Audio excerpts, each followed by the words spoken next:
Hey guys, Airdrop here, welcome back to my channel. If you're new to my channel, don't forget to like, subscribe, and comment, and hit that like button down below. So moving on to flight details, today we're going from Chicago O'Hare to BWI, which is Baltimore in Maryland. Be sure you stick around to the end because you will see my major fuck up of a landing using the 717 Autoland, which as you will see does not work whatsoever in the Tfdi, which is who made it. It's super buggy. I decided, oh hey, might as well try it out, see if it works. Yeah,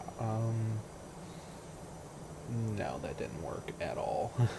So I don't know if I use the barometer for my minimums and not the radio, which radio detects height and radio uses MSL.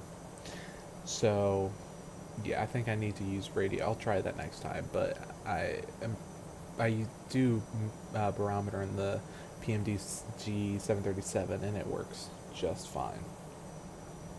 But anyways, sit back, relax, and enjoy the flight.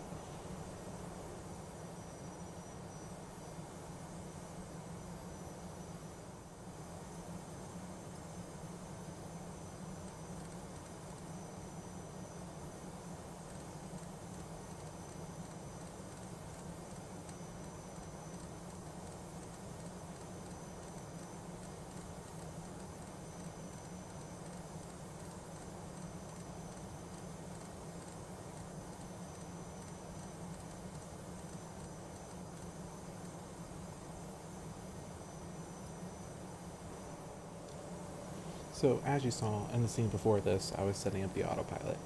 I was doing it pretty far out, and the reason I do that is because in the TFDI 717, or in the 717 in general, in order for it to descend by itself, you want and descend via profile.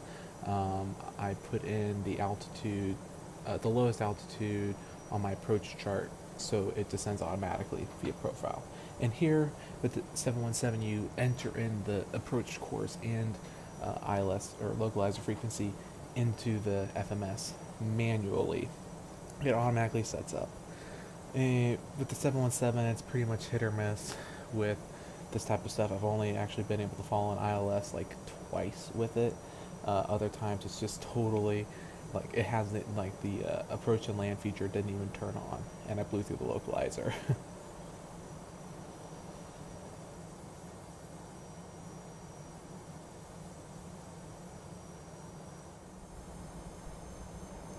Now here we're in the descent phase of flight. Uh, right now we're descending down to the altitude I put on the approach plate chart, which I think is 2,300 feet. As you can see, I do not know my views in the TFDI. Between the 717 and the 737, my views on EasyDock are different. So here I'm just turning on my landing lights. Um, getting, I do it above 10,000 feet. That's not per regulation, but I usually forget, so I just turn them on above. I turn on the transit auxiliary hydraulic pumps. Don't ask me what they do. I have no idea. I'm this plane. I just like know how to turn it on and set it up and fly it basically. um, it's a good, as I said in one of my previous videos, it's a good mix between the Airbus and Boeing. As you can see with the autopilot, it works kind of like an Airbus does. So here you can see me that I press the approach and land, which is what you press to activate. It's like acts as the VOR lock on a 737, but obviously I'm too far out, so it doesn't turn on. It doesn't arm it. And also in the 717, make sure you can put your slats down, but don't do flaps 13 with speed brakes extended in flight mode, or it will whine at you, and it's just very annoying. So you can have your slats extended, but not your speed brakes extended at the same time with flaps.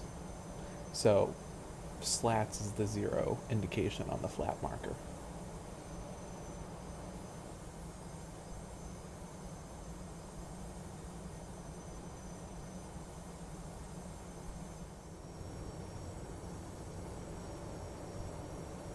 And now we're descending through the clouds down into the Baltimore area.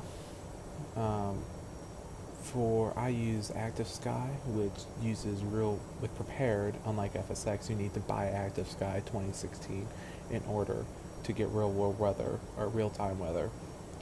Unfortunately, FSX just does it, has it built in, but prepared you need an extension. As with everything, with prepared, I've spent a ridiculous amount of money just to, have more aircraft and airports and stuff like that. But we're going through the clouds, and as you can see, you get that pretty cool real world effect going through the clouds, going through the different layer of clouds, as you'll see here in a second. And if you didn't know, this is a voiceover I'm doing. I recorded this video and voice at different times because I was stupid and I didn't put on my voice. I don't know, absent-mindedness. I do that a lot. Fucking ADD, man. It kind of fucks you up a little bit.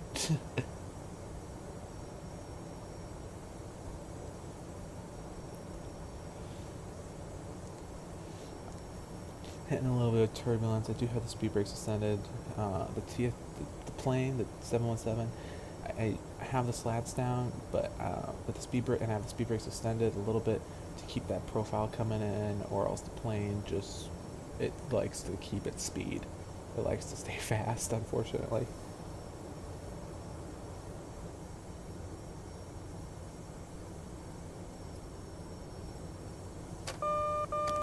Speed brake.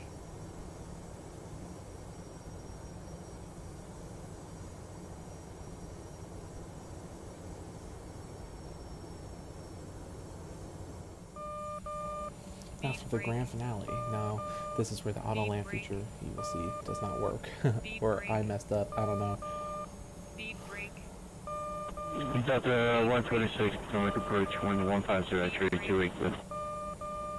Speed brake.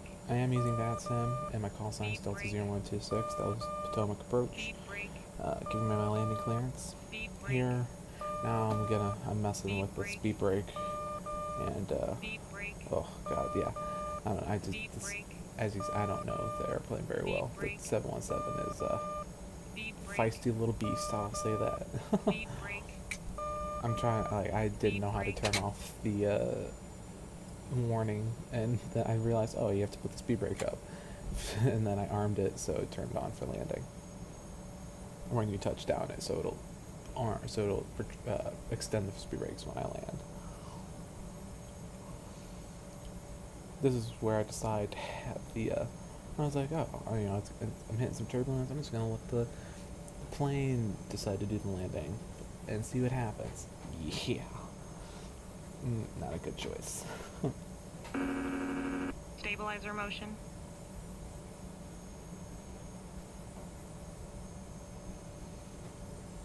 $1,000.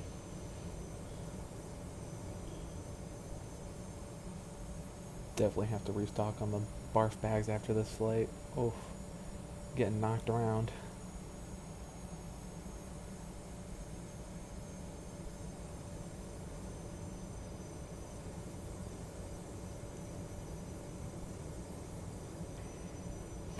Oh god, haircut. Oh, I have such a hard time watching this. It just makes me cringe level 1000 every time I see this.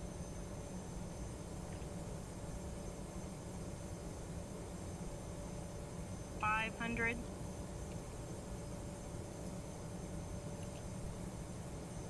$400. Approaching minimums.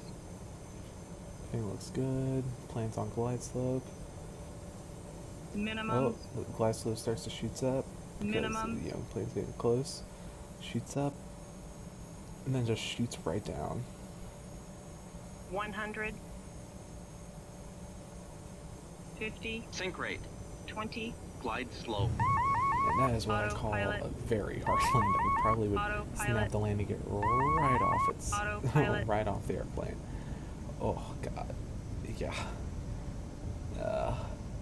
Well, never doing that again. Next time I'm hand flying it. Delta 126, walking bottom, driving naval.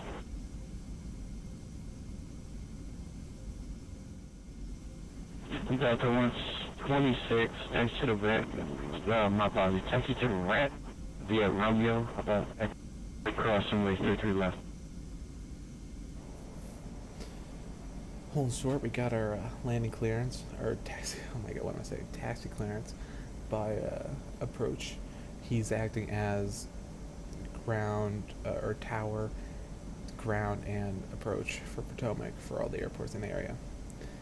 And now it's time to clean up the aircraft. As you can see by my, by the fourth screen that shows the configuration, the warning said tire pressure, or tire temperature warning, or brake temperature warning, something like that.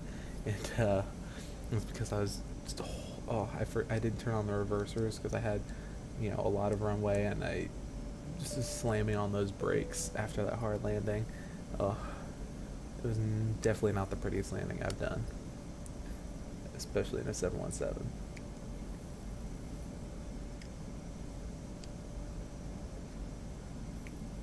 Just turning on the APU, so whenever I turn off the aircraft, the electrical doesn't just turn off, because I've done that plenty of times.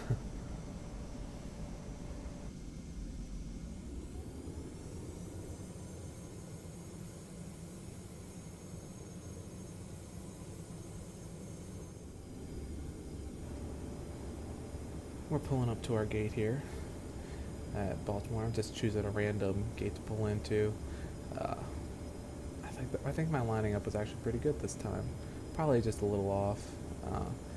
Still working on spacing and all of that. It's hard to do it just by eyeballing. Usually I'll sometimes use GSX to help me with that.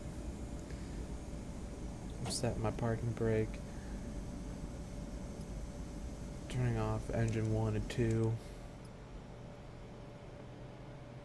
Just going through the shutdown procedures, making sure my APU's on, turning off the lights, seatbelt, smoking signs, all of that, turning off my anti-ice, attaching the jetway, all of that.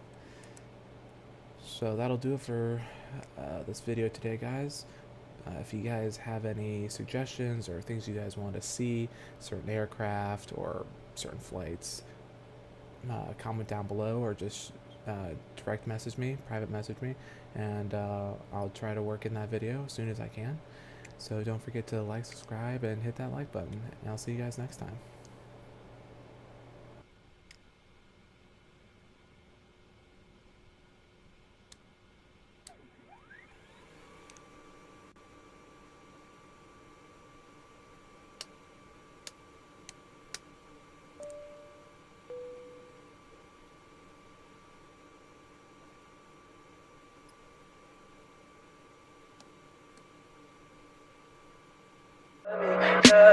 Tell me pretty lies, look me in the face. Tell me that you love me, even if it's fake.